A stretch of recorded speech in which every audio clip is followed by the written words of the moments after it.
Why do we educate? It sometimes seems as if we have lost the reason why. Applying that knowledge rather than saying this is the one fact that I learned, that doesn't provide a conversation. We all have to become international minded if we want to live on one planet. That's where education is for.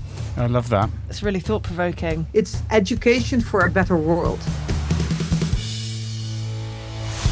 Welcome to the Being Human podcast with Amelia Vegting and Jez Francis. Brought to you by Just Add Water.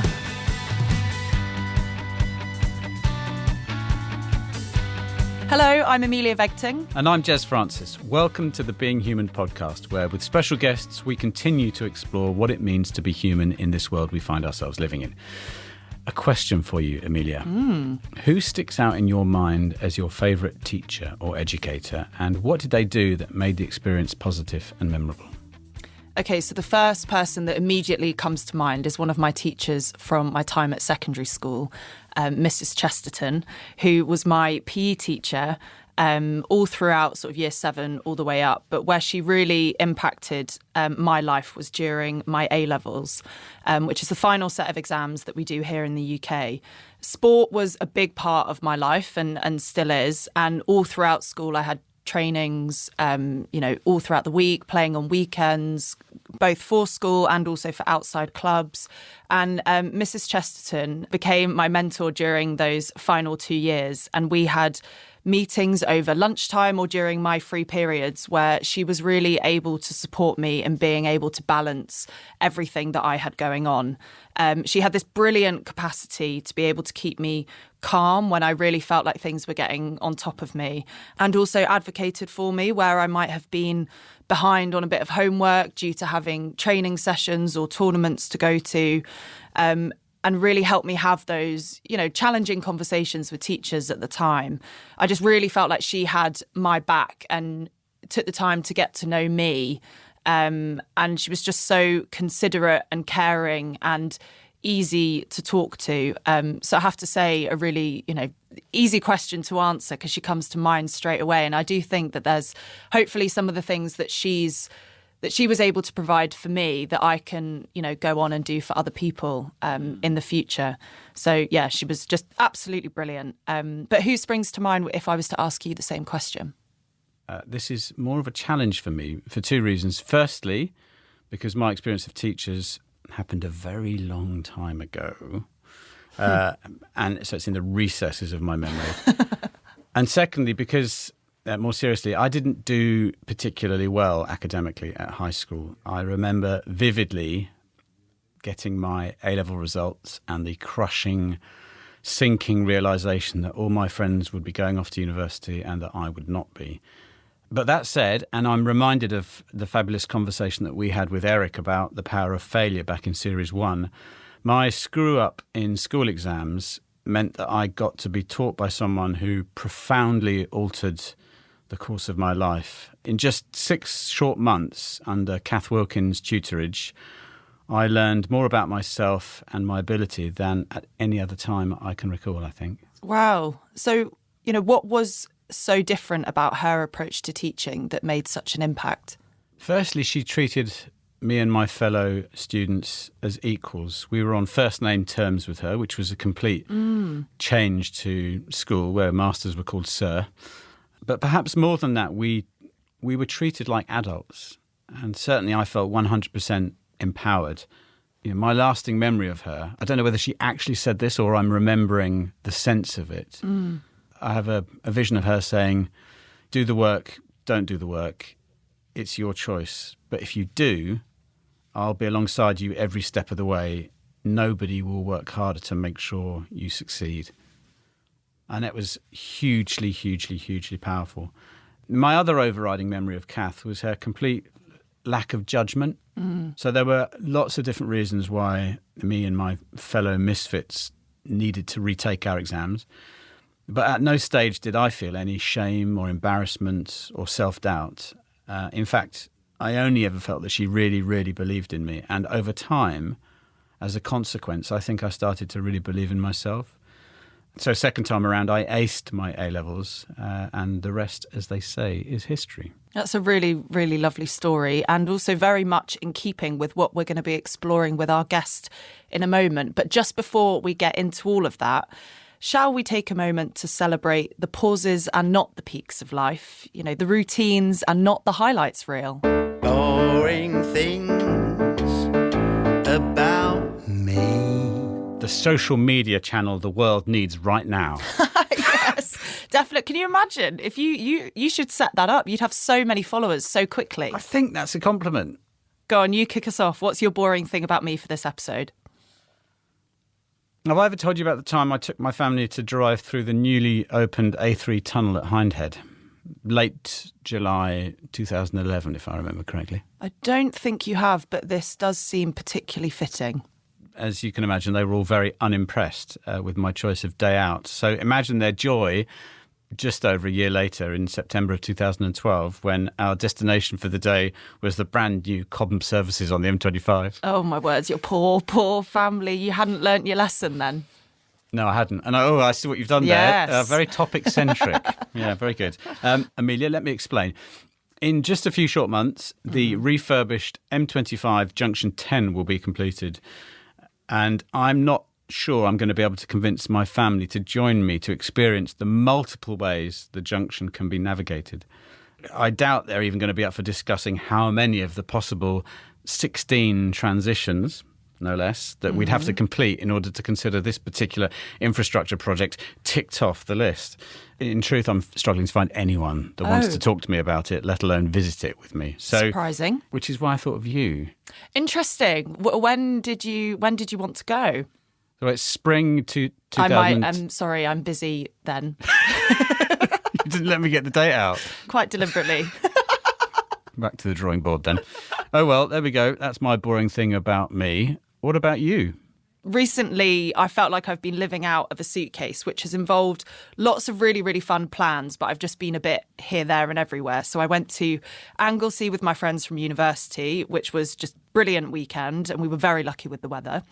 And then I was in Berlin with Just Add Water delivering one of our leadership programs for our client, which was really successful, and also a reminder of what an amazing city Berlin is.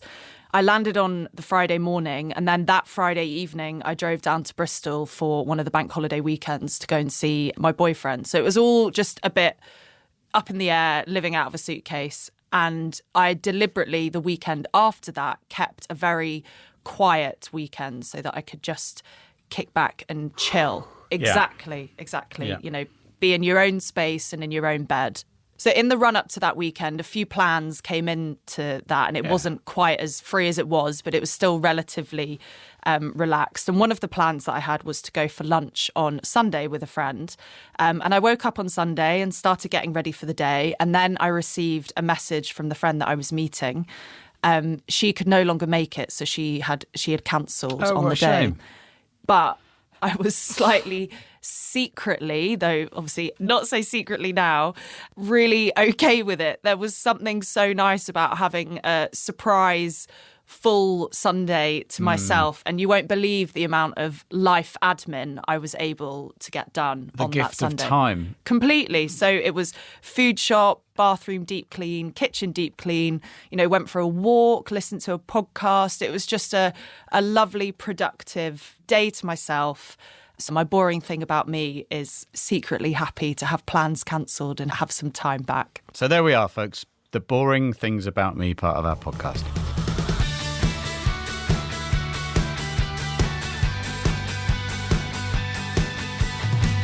We are delighted to introduce Lisette Rinke de Wit, education professional and status quo squasher who is passionate about creating equal opportunities for all young people through the power of education. From her years teaching around the world in the Netherlands, Ethiopia and South Africa, Lisette believes that school is the critical window through which young people can develop as global citizens. Lisette has a knack for thinking outside the box, having seen the potential benefit of the International Baccalaureate education system, or IB as it's known, and recognising the limited access to this style of education around the world, Lisette has taken matters into her own hands to challenge how education happens. She has guided the first IB world school in the Dutch language and was the authorising programme coordinator of the second school, both in complex and disadvantaged neighbourhoods in the Netherlands. Now, as co-founder of Bridging the Gap, Lisette is determined to continue connecting IB to schools for young people in the Netherlands and beyond, with a core belief that focusing more education systems to embody IB education principles could be the solution to educate for a truly inclusive society. Lisette, welcome to the Being Human podcast. Thank you so much. So before we get into the main conversation, we've just got a couple of questions to get to know you as a person a little bit better, if that's all right. Yeah, sure. So first one for you, what's something that brought you joy this week? There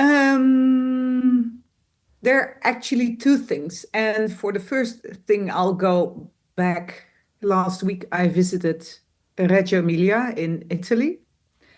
That's like early years education. And it was so beautiful. It was like hours and hours sitting in a classroom and listening, and then also listening to translations from Italian to English.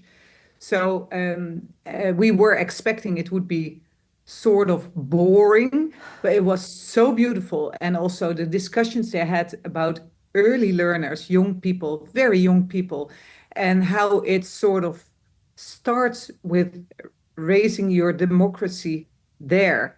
I found it really beautiful. So that was one thing I really enjoyed. It was a full week. And the other thing was 2 days ago, I had the conversation. I'm sure you both know the series Adolescence. It's now in the Netherlands as well. And I feel it's a big hit with adults, especially more than it is amongst youngsters. And I had with my 4 children and their boy, girl friends, I had a good conversation about the topic.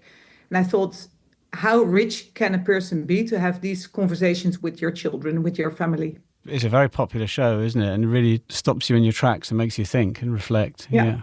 Lisette, what did you want to be when you were a little girl growing up? I think something very different, or maybe not. I was very much into animals, and especially horses. And I thought when I grow up, I want to be a police on a horse. Wow. Wow. Yeah. So, but that never happened. Did you do horse riding? Yes, actually, I did. We never had money for horseback riding lessons. And so I always tried with a friend here and a friend there. And then finally somebody said, yeah, okay, you can ride my horse, but then you have to pay for it.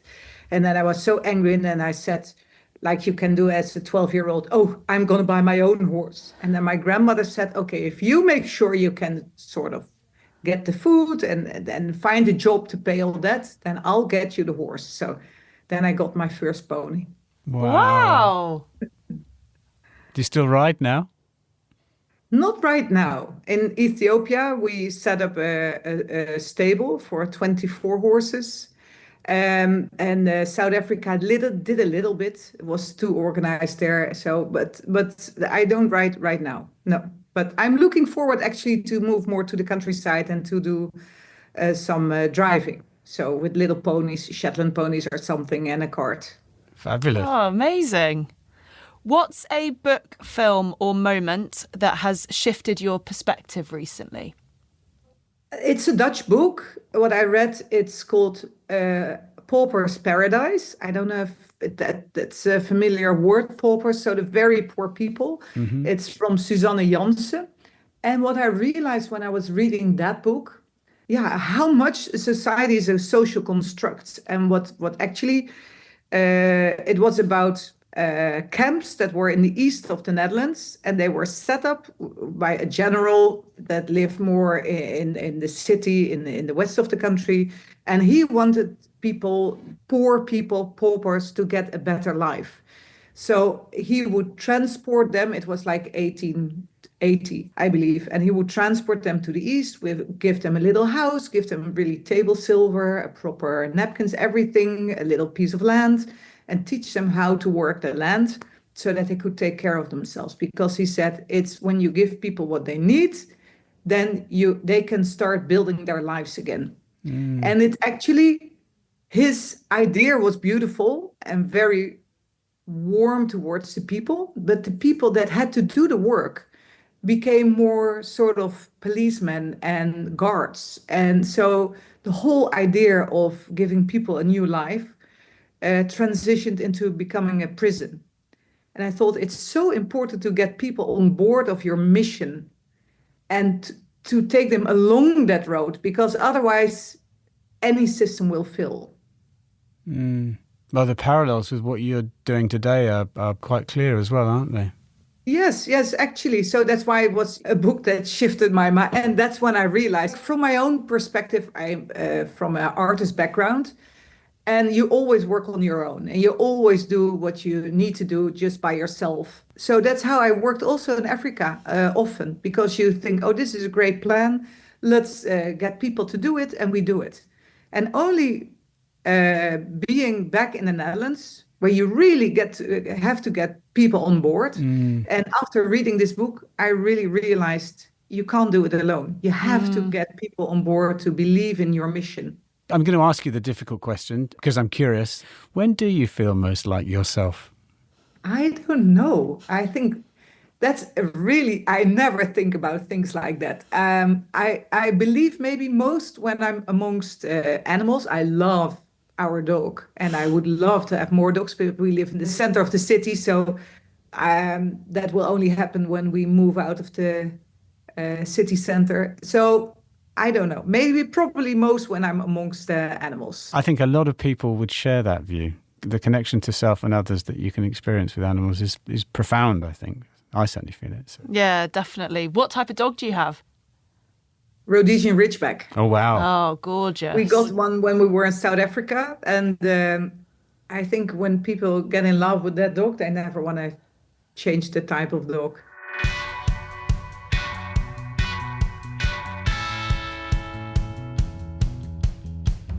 What was the spark that led you to challenge how education happens? Actually, we lived in South Africa. I first lived in Ethiopia for 10 years. And education there, for most of the children, we lived next to a leprosy village. Education there was just a shed with 60 kids on the ground and just recalling the alphabet with 210 letters. And I always thought, so what do these kids learn here? And why do they go to school? What is the plan? What is the big plan here? That's where more or less my thinking stopped. So when I was in South Africa, by then I had 4 children. So the youngest one was going to early years, and my oldest daughter, she was going to diploma program. So she was like 10 years old.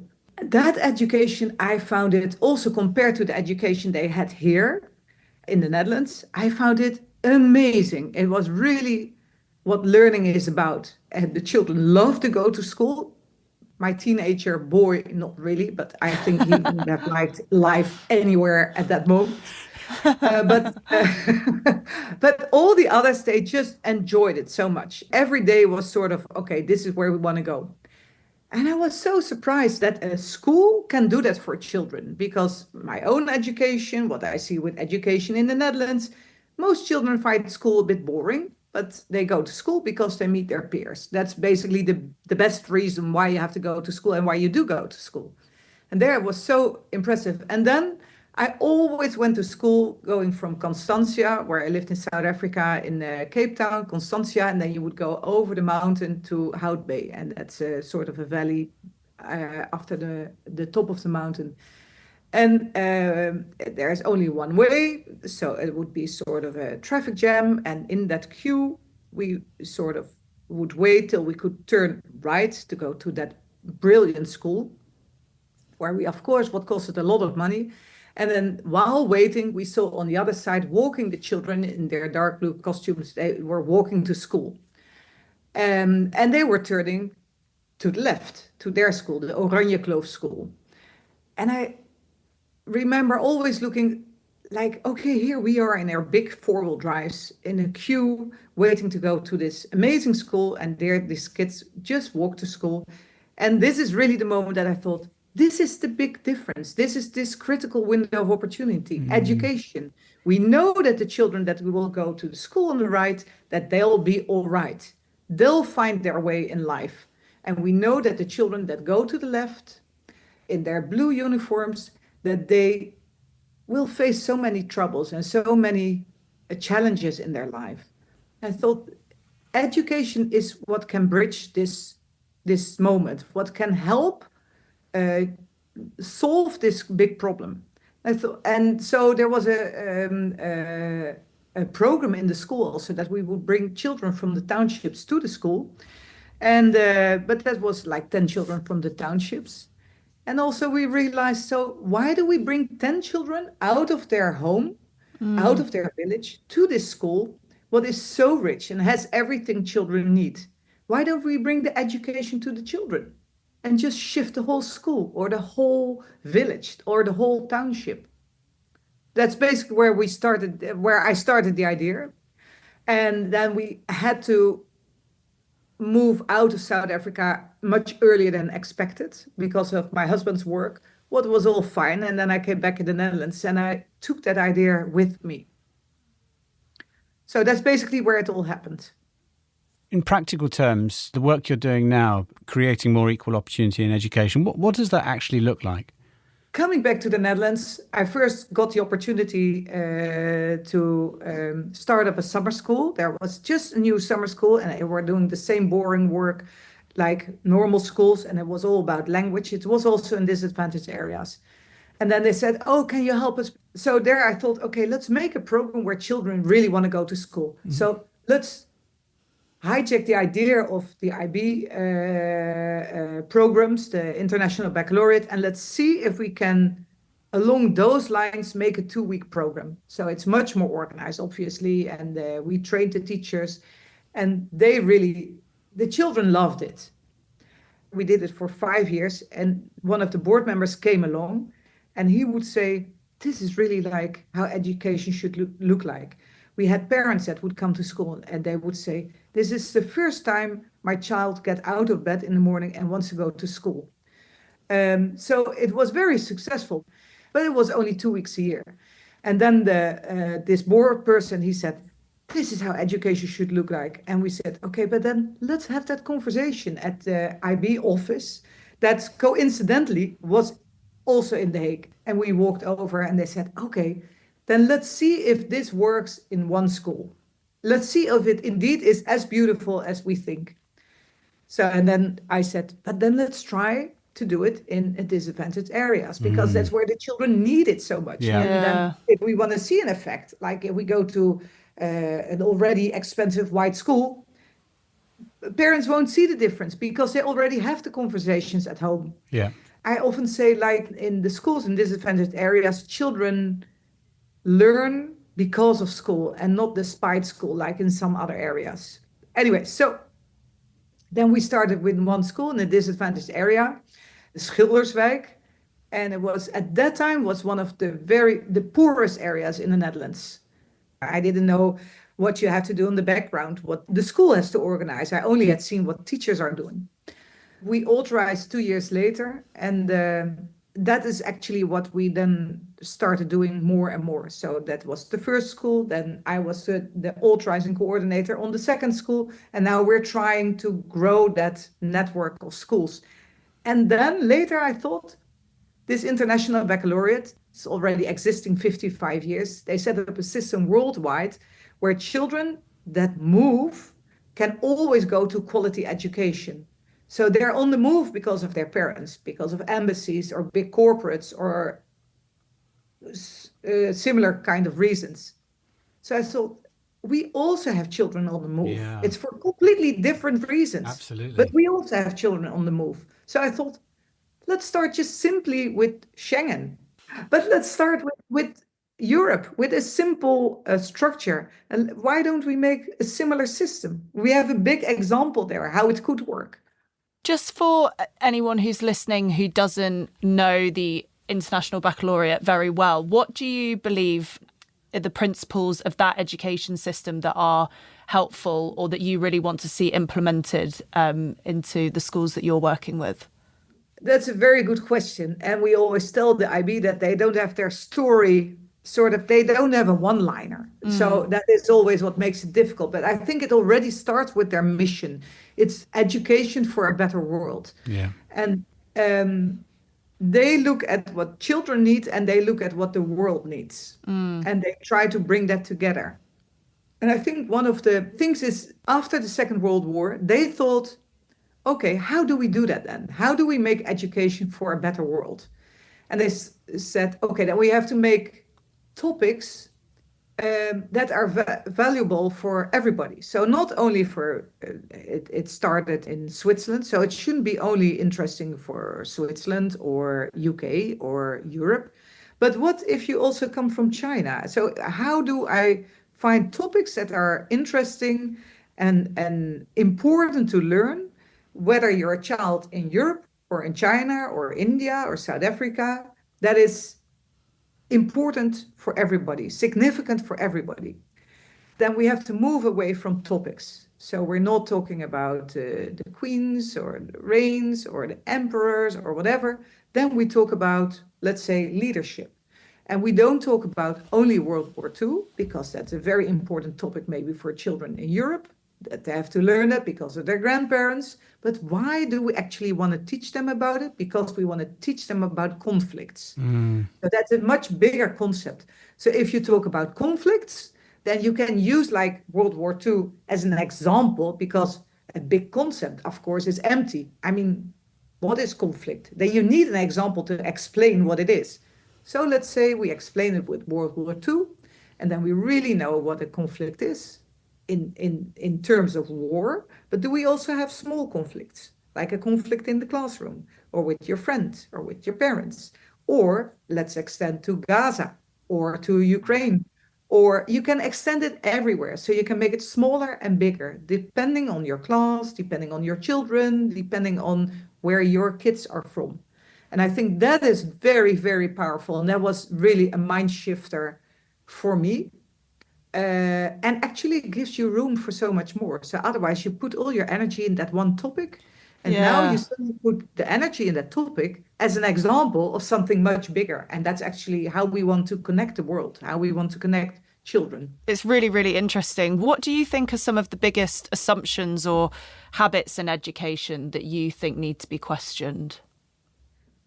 Yeah, I think question number one is, why do we educate? It sometimes seems as if we have lost the reason why. Like end of the 1800s, it was because we needed people in the factories, or Great Britain needed people in all the different continents and all their colonies to do exactly the same that like what they were doing in UK. But I think, why do we educate? What does the world need? What are our biggest concerns? I just heard my son-in-law was saying the other day, he is very interested in AI. And he said, oh, in China, already toddlers are learning about AI. And it seems like in the Netherlands, I'm not sure how that is in the UK, but in the Netherlands, it's not even demanded topic in high schools. Then I think, but it will define how the world will look like. So how is it possible that it's not even like we still the topics that children have to take in the Netherlands in high school are Dutch, English, and math. And that's it. And I think there are other things that you really have to add if you think about their future.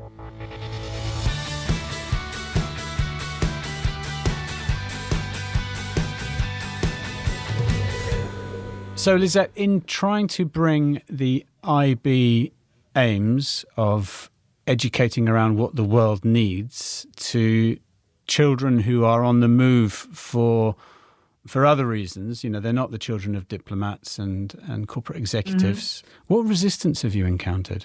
Again, it's interesting. Look, let me say this first. I love the IB because I think it's such a rigid and strong system. I'm not working for them. I don't get their money or anything. It's just that I think, let's be smart. Why reinvent the wheel? There's something that works. Why don't we all do it for 10 years and then go all our own way? Then we already have uplifted public education tremendously, or regular education enormously. I think if you ask me the resistance, I think, first of all, Europe invented education. UK maybe invented education system as it is now, how we educate in batches and the topics that we have to learn.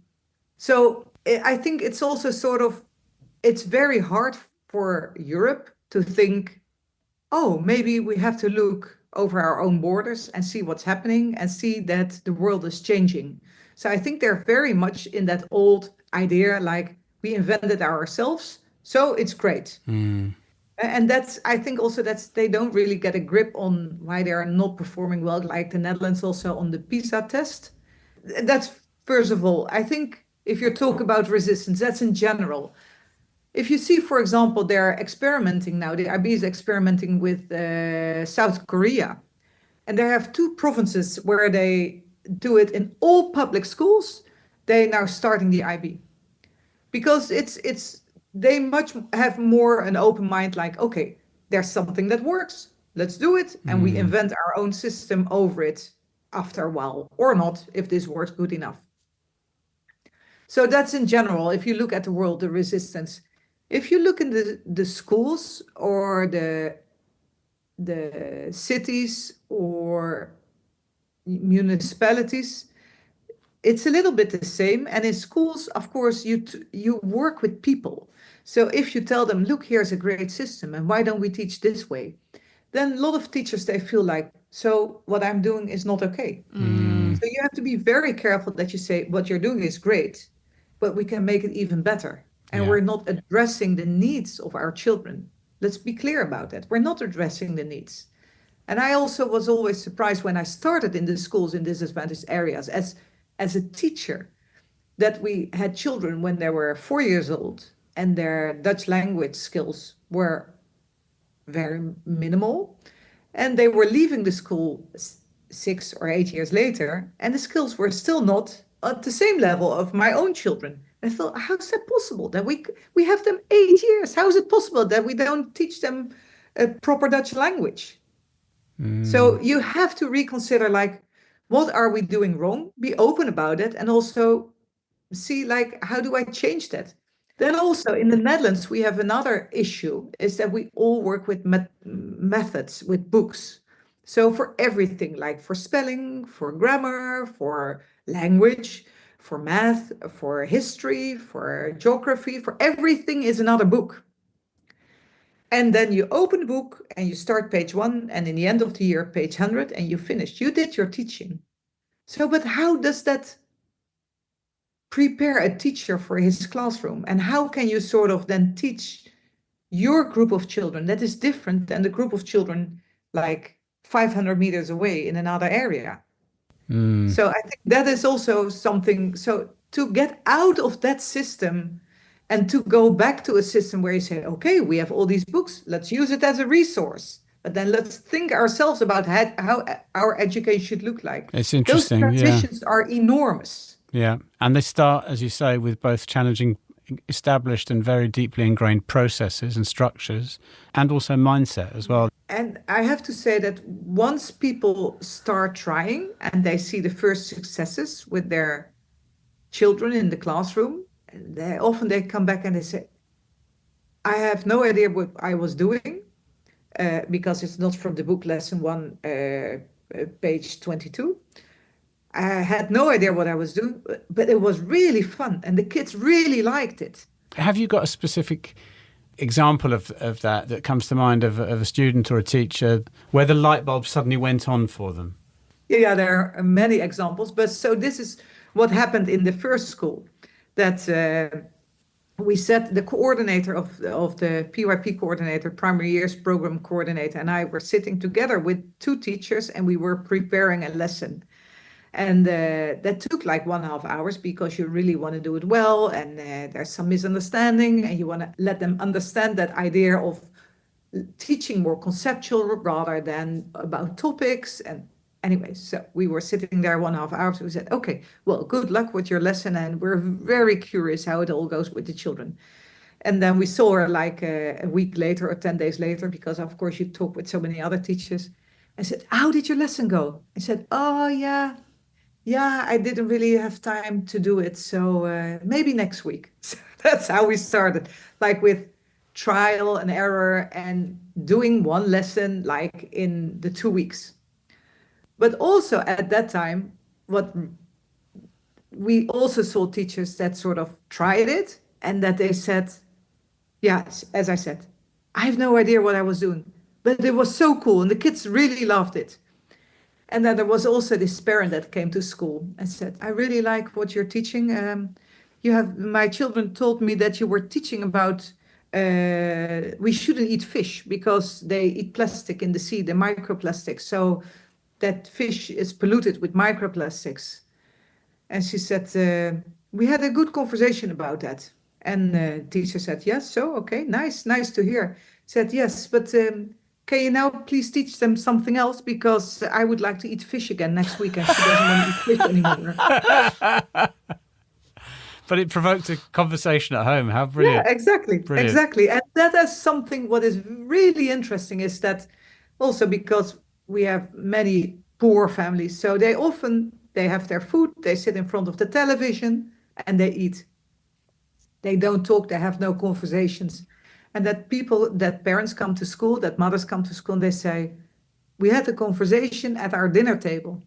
The television was off. The whole evening we have been talking with the family. And that they really come bring that as something it never happened to us before. Yeah. I think that's brilliant. That's really like that book where I told you about the pauper's paradise, where I think you can make that shift in people's life. Yeah. That's Profound. really brilliant. Brilliant. Thank you for sharing that. I think it does really show the impact and being able to hold conversations and, talk about things at home that you've learned at school, but applying that knowledge rather than saying this is the Absolutely. one fact that I learned today, because that doesn't provide a conversation, but the application of it to the world and then being able to notice where they're seeing that information and what they should or shouldn't be eating. It sounds brilliant. Yeah, and something else I really would like to share also in terms of what changed in the schools. The school where I am talking about that authorized first in 2020, that school is when I worked there years before also, is that when we had a parent-teacher evenings, police would be in the school. You Wow. would never leave the school by yourself. You always would leave in a group, get out of the area. If parents did not agree, then big brothers of the children at school, they would stab the tires of teachers' cars. Things like that would happen all the time. They were not one incident, they would happen all the time. Now, like 7 years later or 10 years later, the school has an open door policy. And what is even more interesting, so the things that used to be very light, annoying things are now the most heavy conversations we have about children. So the whole culture in the school has changed tremendously. And I think that is also something, if you want to make that shift in the thinking or in how your children behave, it helps. So, and I think that's the most important thing, what you do at school. If your dream for bridging the gap were fully realised tomorrow, what would that world look like for children in public schools? So my children went to an IB education. I love to make that happen for each child that wants to go to such an education. And also for all teachers, because the teachers that we have after this big school transition we talked about, they don't want to go back to public education anymore. They all love to work at these schools. So I love it really for both. And it would be amazing that that system that the IB already developed worldwide, if we can at least make that happen so that we can make great public schools for that migrating population in Europe, so that they can go to great schools, have great education, to make sure that we don't split the society in different layers, where you have the very rich, the haves, and the very poor have-nots, a group in between.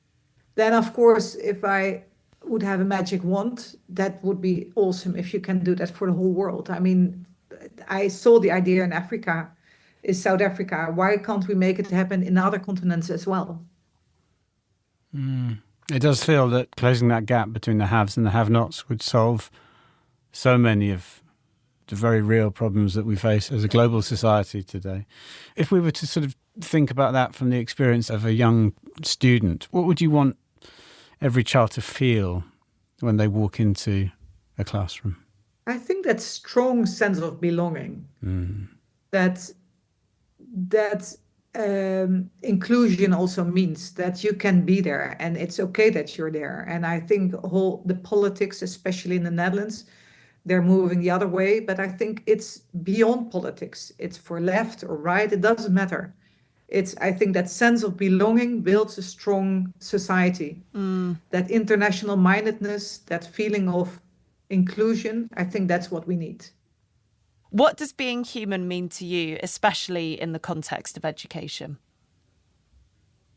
I think that's a great question, because I told you I was last week in Reggio Emilia, and the philosopher behind the Reggio Emilia is Loris Malaguzzi, and his best friend, another philosopher, is Balducci, and he said you shouldn't talk about being human, it's about human becoming.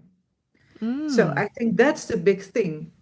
That's where we have that window of opportunity. We can help humans to become humans. I love that. Yeah, it's really thought-provoking.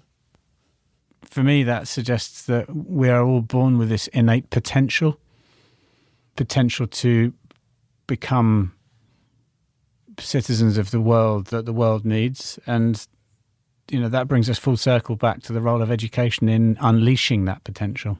I think you're so right about that. And I think, it really doesn't matter whether you're smart or dumb, rich or poor, yellow or pink. It doesn't matter. But we all have to become global citizens. We all have to become international minded if we want to live in one world and on one planet. So then I think that's where education is for. Where can our listeners go to learn more about you and the work you're doing and hopefully become champions of what it is you're striving for? Yeah, now, well, that would be super if that all happens. We have a little website. We have a little website that we maintain ourselves, but all the information is there. It's if you just check out the internet on Bridging the Education Gap, we'll find it. Then you'll find us, and there are contacts, emails, telephone numbers, so then we can get in touch.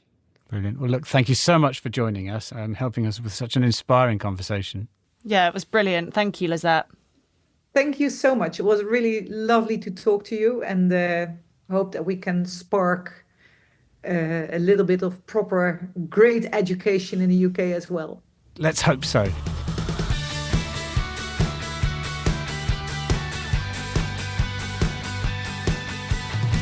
Well, I have to say I'm completely sold on IB education. Lisette did a brilliant job at highlighting the benefits, and you can't help but compare your own schooling experience to the one that she described. And I think what really stood out for me was the approach to conceptual learning, moving beyond just memorization, which when I think back to my exams, that is what it was, is trying to get as much in to be able to just put as much down on paper that was exactly, the right dates and the right information. And, the example that she gave about learning about conflict as a whole subject instead of only studying specific timestamps that have occurred through history, or, learning about leadership as a whole rather than just what one historical figure has done. You still learn the content, but you're applying it with a little bit more purpose. And I can see how this style of learning can really help students to apply that knowledge to, what's going on in the world right now, rather than just that specific moment in time. She said that IB is all about nurturing global citizens, and, reflecting on my school experience, I'm not 100% convinced that the standard exam setup and requirements that I did puts enough emphasis on that specifically. What about you, Jez? What did you take away? Well, I couldn't agree with you more. Funnily enough, I thought there were strong parallels between my story about A-level experiences and Lisette's desire for every child to feel this sense of belonging and an absence of judgment when they walk into a classroom.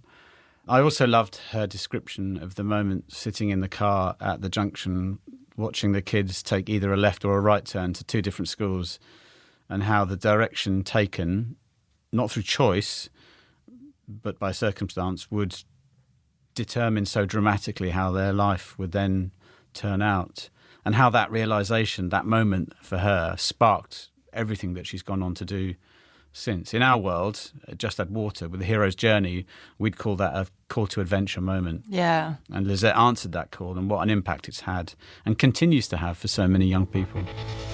Thank you for listening to the Being Human podcast. Do hit the follow button and leave us a review on whichever platform you are using. As always, we'd love to hear from you. So if you've got suggestions on topics you'd like us to explore, or if you think you'd make a brilliant guest, or if you'd like to talk to us and our colleagues around the world about the work we do as Just Add Water, we would love to hear from you. Yes, please do get in touch. As always, bloopers to follow. Thank you for listening.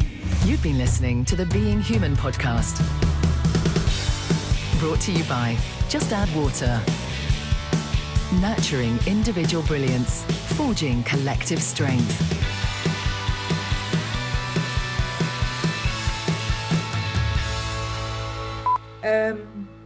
I think it is. Sorry. Let me ask.